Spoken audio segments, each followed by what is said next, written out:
Pemirsa, mantan Menteri Perdagangan Tom Lembong dan politikus senior PDI Perjuangan Hasto Kristianto akhirnya menghirup udara bebas pada 1 Agustus lalu setelah berbulan-bulan dibui. Ya, mereka bebas pemirsa setelah mendapat abolisi dan amnesti dari Presiden Prabowo Subianto. Presiden menggunakan hak prerogatifnya demi rekonsiliasi politik. Selengkapnya akan kami bahas pemirsa dalam Ulas Utas Abolisi dan Amnesti demi Politik Rekonsiliasi.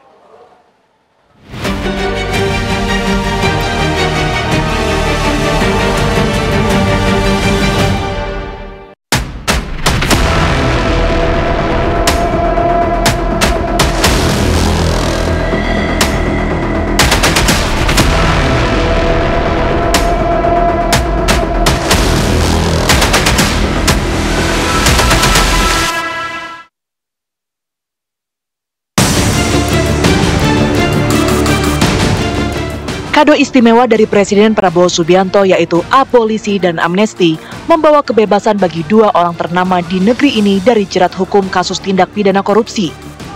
Mereka adalah mantan Menteri Perdagangan Tom Lembong dan politikus PDI Perjuangan yang sebelumnya menjabat Sekretaris Jenderal Hasto Kristianto. Jumat malam 1 Agustus 2025, Tom Lembong melangkah meninggalkan rumah tahanan Cipinang, Jakarta Timur. Ia akhirnya bebas setelah 9 bulan dibui. Rasa syukur yang dalam kepada Tuhan Allah Yang Maha Esa, karena tanpa perkenannya tidak mungkin saya berdiri di sini saat ini. Saya juga ingin mengucapkan terima kasih yang sebesar-besarnya kepada Presiden Republik Indonesia, Bapak Prabowo Subianto, bersama atas pemberian abolisi, serta kepada pimpinan serta anggota Dewan Perwakilan Rakyat atas pertimbangan dan persetujuannya. Keputusan ini bukan hanya membebaskan saya secara fisik, tetapi juga memulihkan nama baik saya dan kehormatan saya sebagai seorang warga negara. Pada malam yang sama, Hasto Kristianto juga meninggalkan rumah tahanan Komisi Pemberantasan Korupsi KPK Jakarta Selatan. Hasto telah merasakan hidup di penjara selama 8 bulan. Pledoi dan duplik yang saya tulis tangan sendiri dengan habis lebih dari 62 pulpen, itu juga menjadi catatan sejarah bagi pembelajaran kita, bagi kita semua merindukan keadilan, dan amnesti dari Bapak Presiden Prabowo telah ikut menjawab keadilan itu. Saya akan gunakan momentum ini untuk lebih mencintai Republik ini. Menjatuhkan pidana kepada terdakwa Hasto Kristianto dengan pidana penjara selama 3 tahun dan 6 bulan. Dengan pidana denda sebesar 250 juta, dengan ketentuan apabila denda tidak dibayar diganti dengan pidana kurungan selama 3 Hasto Kristianto sebelumnya dinyatakan bersalah dan divonis 3,5 tahun penjara dalam kasus suap mantan komisioner KPU Wahyu Setiawan. Atas vonis tersebut, Hasto belum menentukan langkah selanjutnya, sementara KPK telah berencana mengajukan banding atas vonis yang hanya separuh dari tuntutan 7 tahun penjara. Konsekuensi dari amnesti itu, otomatis semua akibat hukum pidana terhadap Hasto dihapuskan. Kita merujuknya ke Perpres ini saja. Merujuknya Perpres ini ditujukan kepada Pak Hasto. Gitu. Jadi Perpres ini secara spesifik ini diberikan kepada Pak Hasto. Jadi perkara atau permasalahan yang menyangkut Pak Hasto itu dengan terbitnya Perpres ini dihentikan. Demikian halnya Tom Lembong yang divonis 4,5 tahun penjara dalam kasus korupsi impor gula. Tom Lembong mengajukan banding. Langkah yang sama diambil jaksa yang menuntut 7 tahun penjara. Namun dengan pemberian abolisi, maka tuntutan hukum terhadap mantan tim sukses Anies Baswedan di Pilpres 2024 lalu itu ditiadakan.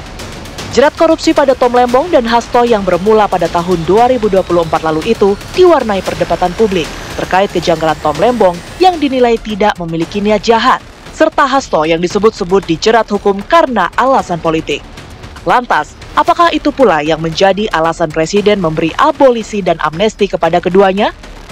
Bahwa ide tentang amnesti dan abolisi itu dari awal, tapi sama sekali tidak pernah membicarakan tentang orang.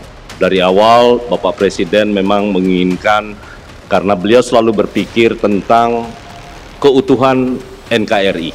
Dari dulu Bapak Presiden selalu menginginkan rekonsiliasi. Itu dari hati beliau selalu begitu. Itulah yang kami terjemahkan di Kementerian Hukum dan akhirnya kita melakukan kerja bersama dengan seluruh kementerian terkait. Harmoni kebangsaan yang menjadi landasan mulia Presiden mungkin juga tak lepas dari harmoni politik. Apalagi jika menengok dinamika politik yang bergulir belakangan ini. Kita tahu bahwa yang terjadi pada Tom Lembong ataupun Pak Hasto ini kan mewakili dua faksi politik yang terjadi dalam Pilpres 2024 yang lalu. Apapun judulnya, Pak Hasto itu mewakili kubu dari pendukung Ganjar dan Mahfud, sementara Tom Lembong itu mewakili kubu dari pendukung Anies Baswedan. Jadi wajar kalau kemudian dalam berbagai hal banyak pihak yang sebenarnya menduga-duga faktor rekonsiliasi politik sebagai upaya untuk menciptakan harmoni kepada pihak-pihak yang selama ini terfragmentasi, kepada pihak-pihak yang selama ini berseberangan, itu menjadi salah satu argumen kenapa abolisi dan amnesti itu diberikan khususnya kepada Tom Lembong dan kepada Pak Hasto. Amnesti dan abolisi menjadi jembatan rekonsiliasi untuk mendinginkan suhu politik pasca pemilu tahun lalu. Selain dari tujuan mulia untuk kepentingan bangsa dan negara, baik Partai Banteng maupun Partai Gerindra menegaskan tak ada kompromi apapun. Enggak ada transaksional sama sekali. Sudahlah, bahwa Pak Dasko hadir kemarin, itu kan prosesnya tidak sakit tiba-tiba Pak Dasko datang. Tapi marilah jangan kemudian karena Pak Dasko datang ada amnesti, kita hari ini kongres seakan-akan isinya transaksional. Jauh dari itu. Itu bukan karakter PDI Perjuangan, bukan karakter Ibu Megawati. Pak Prabowo spiritnya ingin supaya ada rekonsiliasi secara nasional, bukan hanya kepada pendukung-pendukungnya saja, ya kan? Tapi juga kepada bukan hanya mengajak para pendukungnya saja, tapi juga kepada para yang kawan-kawan kita, ya kan, yang kemarin itu berkompetisi dengan beliau, termasuk Mas Hasto dengan Pak Tom Lembong. Jadi spirit itu yang ingin dibawa oleh beliau, sehingga oleh karena itu sangat relevan sekali persatuan itu ke depan bisa terwujud. Dari kacamata hukum, apa yang bisa digarisbawahi atas pemberian abolisi dan amnesti oleh Presiden Prabowo kepada Tom Lembong dan Hasto? Tentunya bagi Pak Hasto dan Tom Lembong ini berkah juga, ini keadilan juga kan. Ini memang ada diatur oleh hukum tapi tidak murni hukum gitu ya.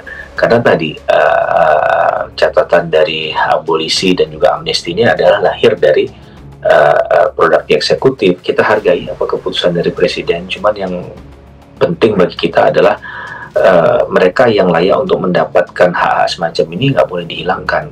Kalau kasus Hasto itu kan tidak hanya satu-satunya yang dapat amnesti, gitu ya, ada ribuan orang lain yang mendapatkan amnesti juga. Mungkin yang lebih agak spesial itu abolisinya, gitu ya. Ada mungkin nggak banyak orang yang mendapatkan abolisi. Setelah bebas karena amnesti, Hasto Kristianto kembali ke pelukan partainya yang tengah berkonsolidasi di Pulau Dewata, Bali. Amnesti untuk Hasto setidaknya menjadi kado kemerdekaan dari Presiden Prabowo untuk Partai Besutan Megawati Soekarno Putri.